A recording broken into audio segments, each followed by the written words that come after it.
ಏನು ವೈರಿಗಳು ಬರ್ತಾರ ಜೀವನದಲ್ಲಿ ಇರುವುದಿಲ್ಲೇನು? ನಮಗ್ ಬಹಳ ಮಂದಿ ವೈರಿಗಳದಾರೆ. ನಮ್ಮ ಮನಿ ಮಗ್ಗಲ್ದವ್ರು ವೈರಿಗಳದಾರ, ನಮ್ಮ ಓಣ್ಯಾಗ ವೈರಿಗಳ. ಏನು ಮಾಡವ್ ನೀನು ಅವ್ರನ್ನ ತಗೊಂಡು?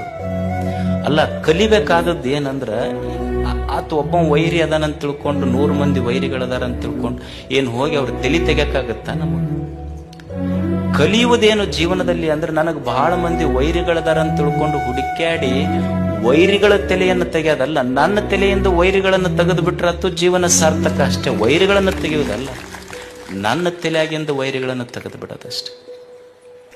ಕಲಿಯುವುದೇ.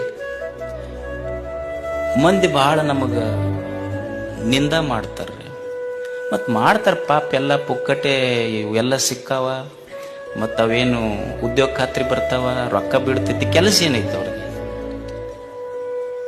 ನೀವು ಒಂದು ನೆನಪಿಟ್ಕೊಂಡವ್ರಿ, ಹೋಗಾಕ ಊರ್ ಮುಂದಿನ ಬಾವಿ ಮುಚ್ಚಬಹುದು, ಊರ್ ಮಂದಿ ಬಾಯಿ ಮುಚ್ಚಕ್ಕಾಗೋದಿಲ್ಲ, ತಿಳ್ಕೊಂಡ್ಬಿಡ್ರಿ ಅಷ್ಟೇ.